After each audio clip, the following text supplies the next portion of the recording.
Rasil TV. Untuk Islam yang satu.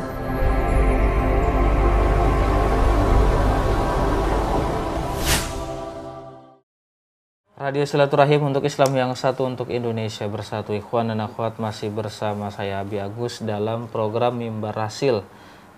Narasumber kita Ustadz Abdi Kurnia mengambil tema tentang mengenang tokoh pemersatu umat almarhum Kiai Haji Hasyim Musadi. Baik Ustadz, mengawali sesi yang kedua Ustadz, saya ingin bertanya tentang keilmuan. Bidang-bidang keilmuan yang harus diketahui oleh ulama. Kami melihat Abah Hasyim sering memberikan pandangan dan pemikirannya selain dalam bidang pendidikan, juga bidang politik, ekonomi, dan jurnalistik. Ya. Ini yang membuat saya takjub. Beliau sangat aktif menulis di media massa. Apakah memang ulama harus kompleks pemahamannya? Semua ilmu bisa gitu. Baik, saya dalam kaitan ini akan menjelaskan perjalanan istilah ulama itu menurut sejarah. Kalau kita berkaca kepada pengalaman abad-abad sebelumnya, terutama mulai dari abad kedua Hijriah sampai abad kelima Hijriah, seseorang yang disebut sebagai alim atau ulama adalah orang yang menguasai banyak disiplin keilmuan. Sebut saja dalam kaitan ini adalah Imam Fakhruddin Ar-Razi, penulis tafsir Mafatihul Ghaib, yang jumlahnya itu kurang lebih sekitar 18 atau 19 jilid. Para ulama ketika mengomentari tafsir Ar-Razi mengatakan kullu syai'in yujad fihi illa tafsir. Semua ilmu ada di dalam kitab itu kecuali ilmu tafsir itu sendiri. Jadi bagaimana Imam Fakhruddin Ar-Razi begitu piawai ketika beliau menjelaskan konsep-konsep keilmuan dengan menggunakan pendekatan disiplin keilmuan tersebut. Ketika berbicara tentang ayat mengenai kedokteran, beliau bicara melalui pendekatan disiplin ilmu kedokteran.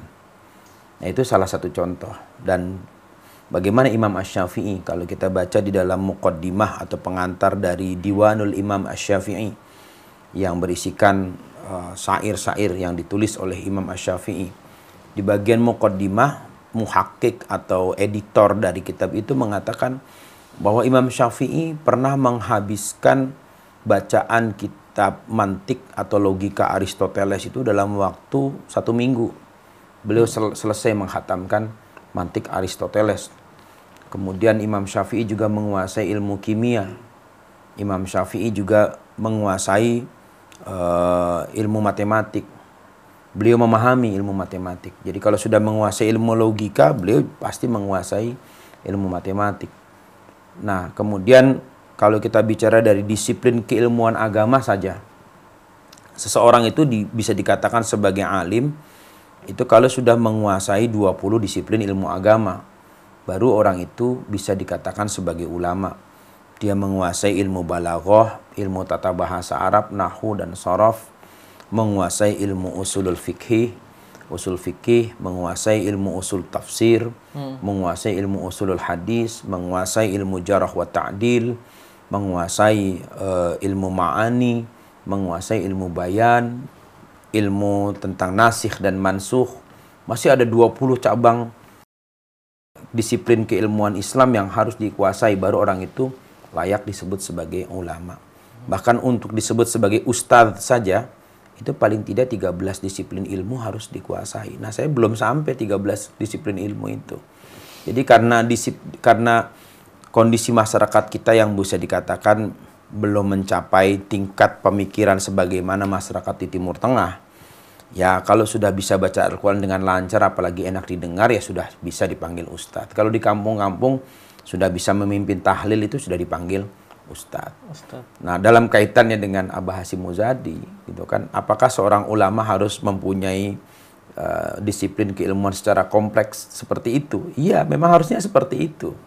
Harus seperti itu. Dan kemampuan yang dimiliki oleh Abah Hasyim Musadi itu kan diperoleh melalui proses yang cukup panjang, ya.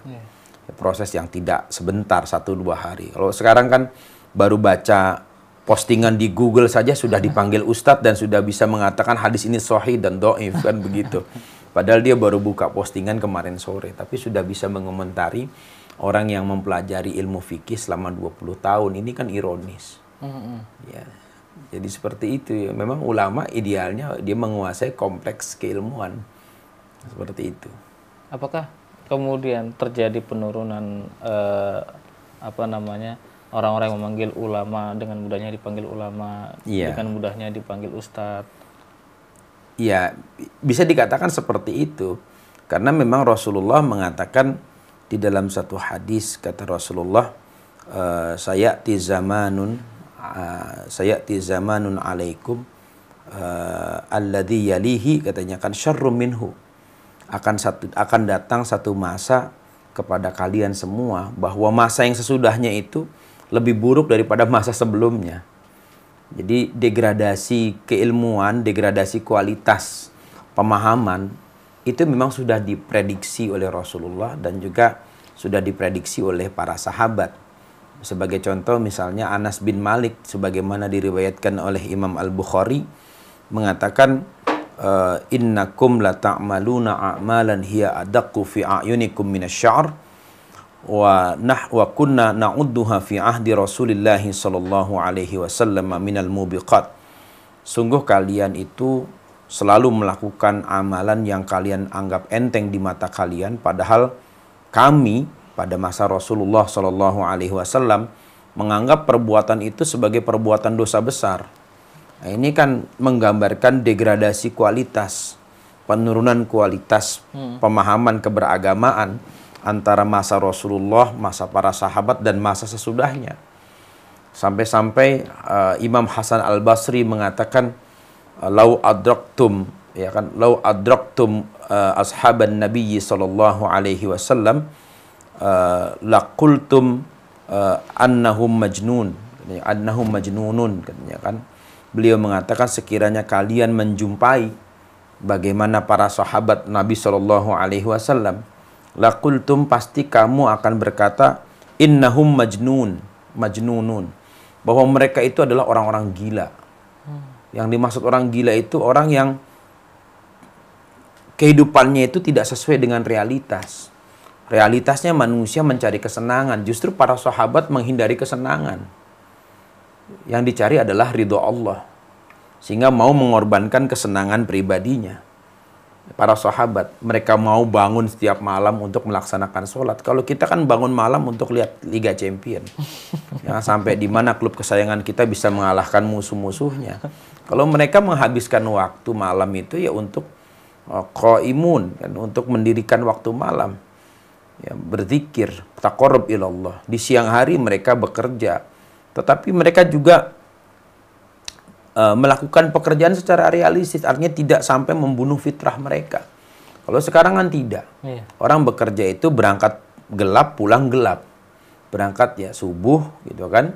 Kemudian ya pulangnya sudah jam 10 malam, jam 11 malam untuk mengejar sesuatu yang serba tidak pasti. Dunia ini kan tidak pasti. Yang pasti itu kan akhirat. Nah, itu dikatakan oleh Imam Hasan Al-Basri, kalau kalian mendapati, melihat kehidupan para sahabat Nabi, tentu kalian akan menganggap mereka adalah orang-orang gila.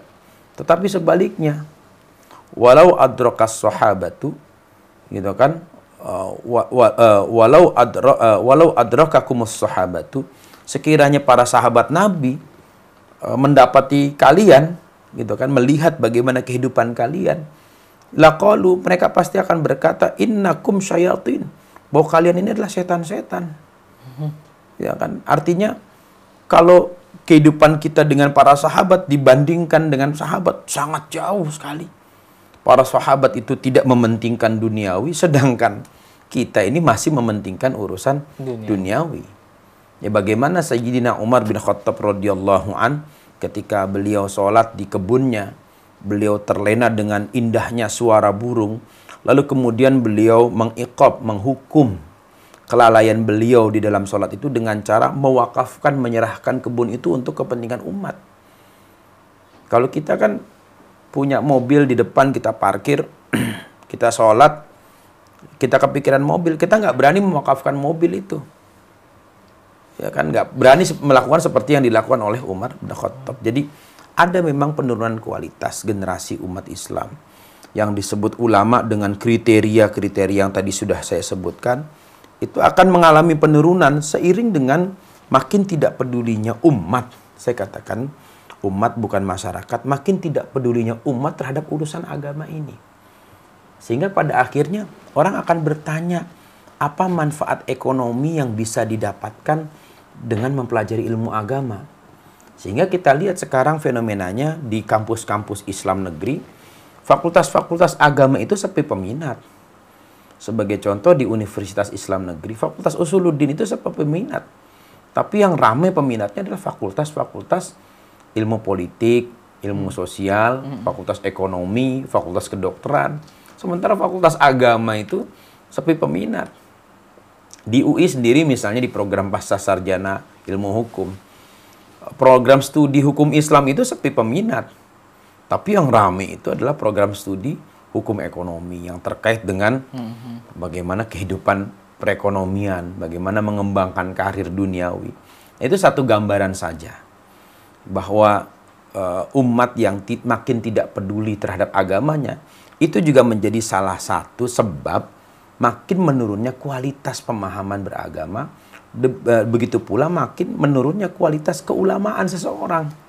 Ini berangkat dari masyarakat, dari cara pandang masyarakat. Jadi sekarang kita lihat penurunan angka peminatan terhadap pesantren itu sudah terlihat. Di beberapa pesantren yang semula jumlah santrinya 8.000, sekarang 3.000. Ini kan turun drastis. Yeah. Ya kan sudah melebihi dari setengahnya. Kalau setengahnya kan 4.000, ini sudah 3.000. Ya, pesantren yang awalnya santrinya 8.000, kemudian sekarang 3.000. Ya kan, kemudian bahkan ada pesantren yang tutup gulung tikar karena tidak ada lagi santri yang mau mondok di pesantren tersebut. Ya, itu satu gambaran. Nah, kalau kondisi seperti ini dibiarkan terus menyusut, nah pada akhirnya kualitas keulamaan juga akan berkurang.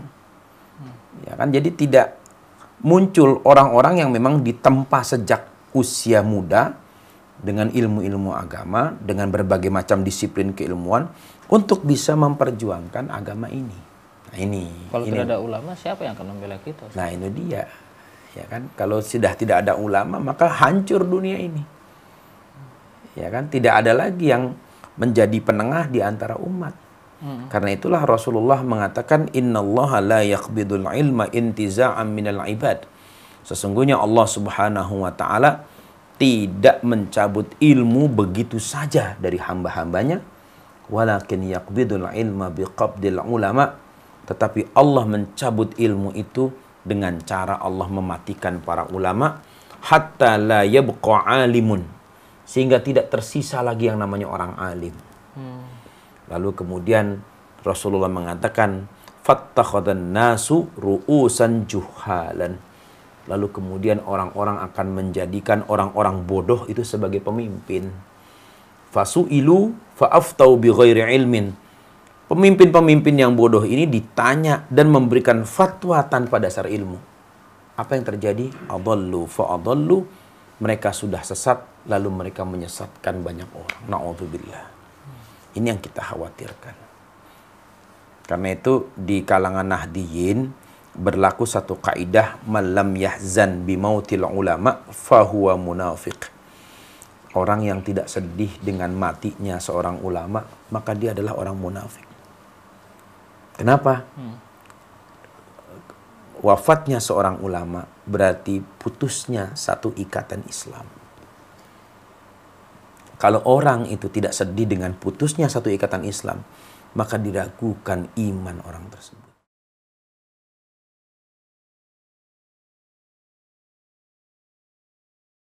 Saya melihat langkah-langkah politik yang dilakukan oleh Al-Maghfurlah Abah Hashim Muzadi selalu melihat dua pertimbangan.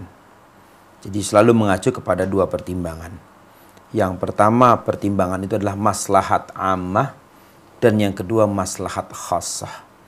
Maslahat yang sifatnya umum dan maslahat yang sifatnya khusus. Nah, bagaimana kedua maslahat ini tetap sama-sama bisa diraih tanpa saling merugikan satu sama lain. Di satu sisi, Abah Hashim menempati posisi sebagai seorang anggota Dewan Pertimbangan Presiden dengan semua konsekuensi beliau sebagai seorang pejabat negara. Tapi di sisi yang lain, Abah Hashim ini adalah representasi dari umat Islam yang juga tidak bisa dikesampingkan hanya karena jabatan kenegaraan yang beliau emban. Nah, sementara di sisi yang lain juga ada persoalan yang bersinggungan atau yang menyinggung dua kepentingan besar di sini.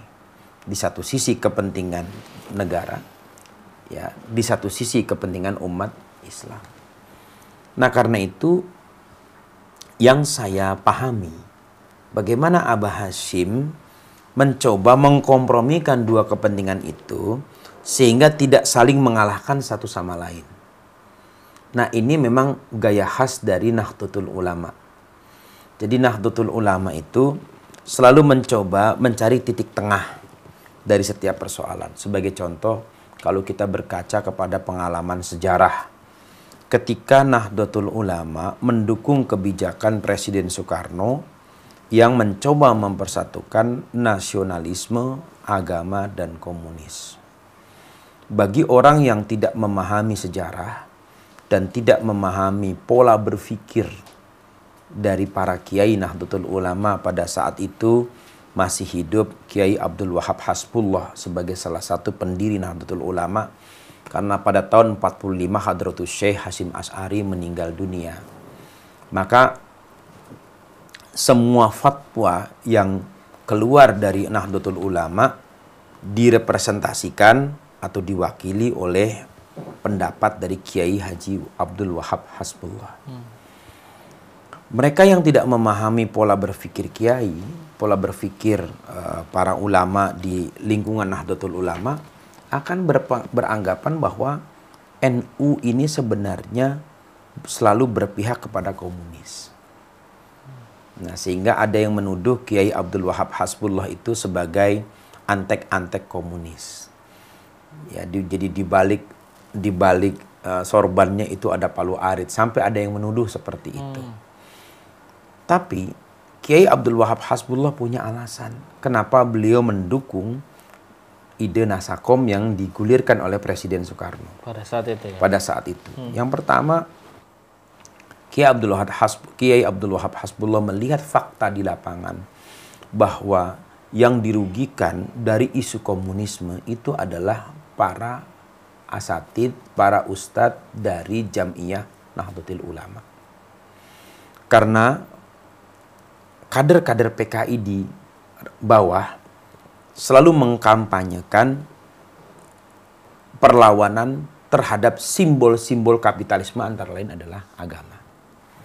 Jadi menurut kader-kader komunis, ini berangkat dari pendapat yang dikembangkan oleh Karl Marx di dalam bukunya Das Kapital, bahwa agama adalah candu. Dan oleh sebagian kader komunis ini dikembangkan yang menjadi salah satu agenda politik, bahwa untuk mengembangkan dan menguatkan sosialisme di kalangan masyarakat, maka usaha yang harus dilakukan adalah menyingkirkan candu-candu masyarakat. Candu itu adalah tokoh-tokoh agama yang notabene mayoritas yang ada di desa-desa itu mereka yang tergabung ke dalam Nahdlatul Ulama. Kiai Abdul Wahab Hasbullah berpikir, kalau NU pada saat itu mengambil posisi head to head dengan kekuasaan yang di backup oleh PKI, maka ini akan merugikan NU, ya, merugikan NU dari sudut pandang parsial, dan juga akan merugikan Islam secara keseluruhan. Perjalanan politik Islam akan terhambat karena perlawanan itu pasti akan dilebarkan kemana-mana, dan ini juga nanti akan terkena kepada teman-teman yang mengambil pilihan sebagai kelompok Islam modernis. Waktu itu adalah Masyumi. Nah, karena itu siasat yang harus dilakukan adalah bertarung dengan cara mengambil jarak dekat.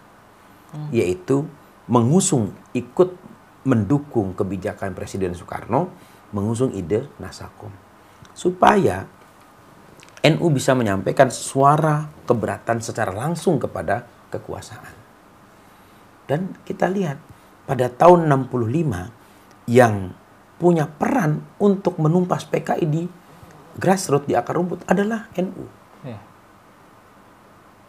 Ini yang unik gitu kan. Jadi kenapa NU selalu mengambil posisi seperti itu?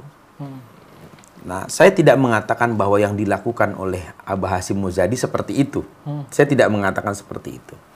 Tapi kalau kita bicara NU secara keseluruhan, maka selalu berbicara dari dua sudut pandang. Karena konteks masalahnya berbeda. Yang dihadapi oleh Abah Hasyim pada saat ini dan umat Islam pada saat ini berbeda dengan yang dihadapi oleh umat Islam pada era tahun 60-an. Ini berbeda. Konteks masalahnya berbeda. Tetapi kalau kita lihat kecenderungannya, ini mengarah kepada kecenderungan seperti yang akan terjadi pada tahun 64 dan 65. Nah, hanya saja konteks situasinya yang berbeda. Karena itu Abah Hasyim harus melakukan satu tindakan. Apa yang harus dilakukan? Bagaimana dua kemaslahatan ini harus dijaga keseimbangannya. Maslahat ammah, yaitu yang berkaitan dengan maslahat berbangsa dan bernegara. Maslahat khossah yang berkaitan dengan umat Islam. Nah, karena itu ketika ide untuk sholat Jumat di Jalan Tamrin bergeser ke Monas, ini yang juga membuat saya kaget. Tapi saya menduga bahwa jangan-jangan perpindahan lokasi kegiatan 212 itu, ya perpindahan itu karena peran dari tokoh-tokoh NU. Ya, ada kontribusi. Ya, ada peran dari tokoh-tokoh NU yang menggeser pelaksanaan sholat Jumat dari semula di Jalan Tamrin masuk ke Monas. Walaupun akhirnya ke Jalan Tamrin juga. Ya, itu dampak. Itu dampak. Kan berbeda ceritanya kalau sholatnya itu tetap dilakukan di Jalan Tamrin. Artinya pusat kegiatan di Jalan Tamrin. Kalau itu kan dampak. Nah, saya curiga seperti itu. Dan itu memang pada akhirnya memang melegakan banyak pihak. Kenapa? Karena memang masih terjadi polemik tentang keabsahan sholat Jumat di jalan umum, di jalan raya. Ya, di dalam Bulughul Maram memang ada satu hadis ini memang dinyatakan lemah, dhaif. Ya, karena ada rawi yang cacat di situ tentang larangan melaksanakan sholat di 7 tempat, antara lain di jalan umum. Ya, ini kemudian menjadi perdebatan di kalangan para ulama dan juga para santri. Ada yang menyetujui sholat di jalanan, sholat Jumat di jalanan, ada yang tidak menyetujui. Nah, tetapi dengan digesernya pusat kegiatan sholat Jumat itu di Monas, ini sebenarnya kembali kepada sunnah sahabat. Karena menurut sejarahnya, orang yang pertama kali menyelenggarakan sholat Jumat sebelum Rasulullah adalah As'ad bin Zurarah. Kalau kita baca di dalam riwayat Muslim, As'ad bin Zurarah ini melaksanakan sholat Jumat di lapangan, bukan di jalan. Nah, ini artinya ada satu gagasan yang luar biasa cerdas. Jadi dikembalikan lagi kepada asal mula perintah sholat Jumat itu sebagaimana dilakukan oleh As'ad bin Zurarah, yaitu di lapangan. Dan Monas itu kan lapangan. Ya kan, kalaupun kemudian dampaknya sampai ke jalan, akhirnya menutup jalan, itu kan dampak. Ya kan, itu bisa kita katakan sebagai dampak dari sholat Jumat. Toh juga kalau sholat Jumat itu diadakan di Istiqlal, juga akan berdampak menutupi jalan yang lain. Dan ini luar biasa, menurut saya. Satu taktik politik yang luar biasa. Kita bisa apresiasi bahwa di satu sisi menyelamatkan muka umat Islam, di sisi yang lain ada penegakan sunnah di situ. Dan ini yang memang harus kita syukuri dengan adanya kontribusi pemikiran dari tokoh-tokoh ulama semisal Al-Maghfurlah Abah Hasyim Muzadi. Saya kira begitu. Baik Ustaz, subhanallah. Ada pertanyaan dari Bapak Ibnu Hasan Al-Mahad di Caringin, Sukabumi, Ustaz. Assalamualaikum warahmatullahi wabarakatuh. Bagaimana ada sebagian orang yang mengatakan kalau berdakwah atau bertausih jangan mengeluarkan pendapat ulama mujtahid atau ulama yang 4, langsung saja Al-Quran. Katanya kalau pendapat ulama itu likaliku. Ya. Pada ikhtilaful ulama rahmatun ala umat. Apa pendapat umat yang salah? Siapa dalam hal ini? Mohon pencerahannya Ustaz. Ya, ini seringkali opini seperti ini muncul dan yang sangat saya sayangkan opini ini seringkali diarahkan untuk menyudutkan pandangan ulama. Sehingga seolah-olah pendapat ulama itu menjadi tidak penting karena ada Al-Quran dan Sunnah. Nah, sesat berpikir seperti ini yang perlu diluruskan. Bahwa para ulama tidak pernah berusaha untuk menyimpang dari Al-Quran dan Sunnah. Sehingga jika kita mengutip pendapat seorang ulama, maka sebenarnya kita sedang melihat bagaimana cara pandang yang tepat terhadap Al-Quran dan Sunnah menurut pemahaman seseorang. Ya, jadi cara pandang yang tepat terhadap Al-Quran dan Sunnah menurut cara pandang seseorang. Menurut sudut pandangnya. Kenapa? Karena tafsir Al-Quran itu beragam. Kalau kemudian kita katakan ya sudah langsung saja kepada Quran. Iya betul, kita tidak menolak pendapat itu. Karena memang di dalam Al-Quran ada ayat-ayat yang sifatnya muhkamat yang jelas. Tapi kemudian menjadi pertanyaan adalah bagaimana jika kita menyampaikan ayat-ayat Al-Quran yang mengandung ihtimal, kemungkinan penafsiran. Maka otomatis mau tidak mau kita membutuhkan pendapat ulama di situ untuk mentarjih, memilih mana yang paling kuat, lalu kemudian untuk menilai mana yang paling kena atau tepat pemahamannya terhadap kandungan yang terdapat di dalam Al-Quran. Nah, jadi pendapat para ulama itu kita butuhkan sebagai bantuan bagi kita untuk memahami ayat-ayat Al-Quran dan juga sunnah-sunnah Rasulullah SAW secara proporsional. Bagi orang yang memang punya kualitas keilmuan yang mumpuni, dia bisa saja mengambil langsung dari ayat-ayat Al-Quran dan sunnah, apalagi ayat-ayat dan sunnah yang sifatnya ihtimal, yang mengandung kemungkinan penafsiran.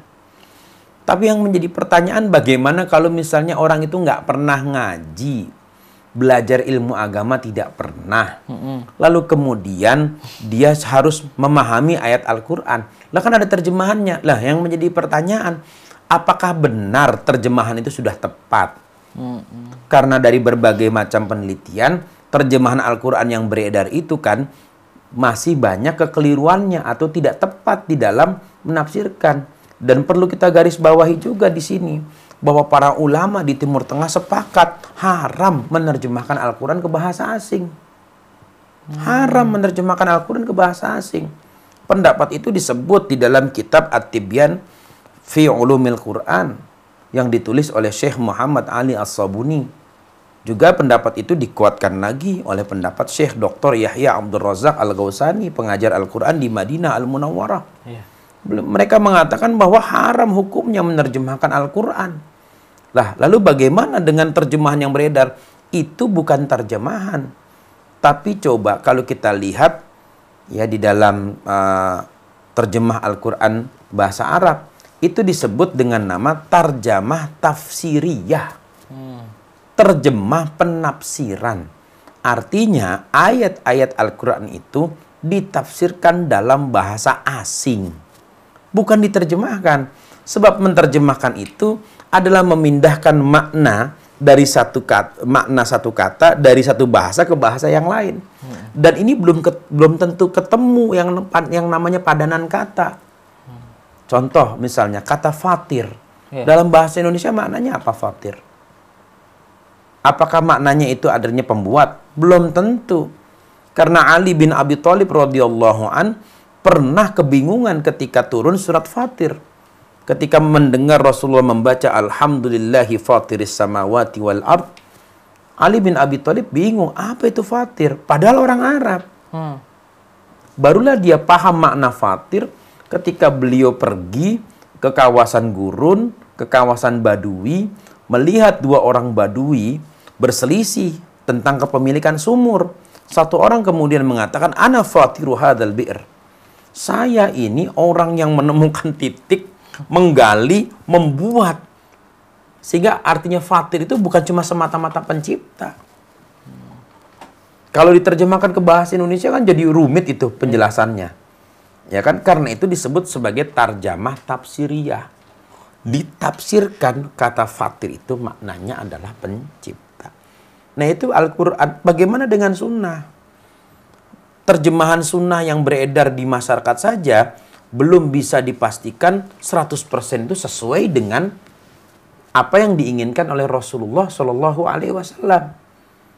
Bagi orang misalnya yang baru belajar agama, dia langsung sampaikan saja, ini ada hadis begini, langsung dihukumi. Oke, hadisnya sahih, mari kita amalkan. Padahal tidak semua hadis sahih bisa diamalkan. Karena itu kita butuh bantuan pendapat ulama. Karena di dalam ayat Al-Quran ada nasikh dan mansuh, begitu pula di dalam hadis Rasulullah Sallallahu Alaihi Wasallam ada nasikh dan mansuh.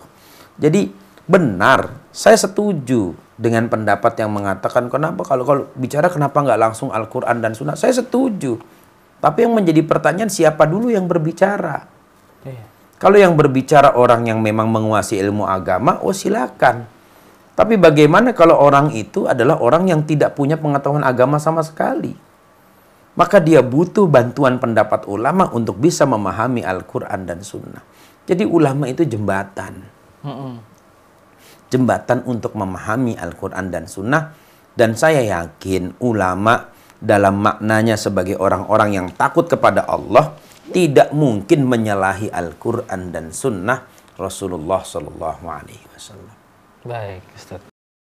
Ikhwan Al-Afat, kami akan segera kembali ke ruang dengar Anda. Tetap di program yang berhasil bersama Ustadz Abdi Kurnia.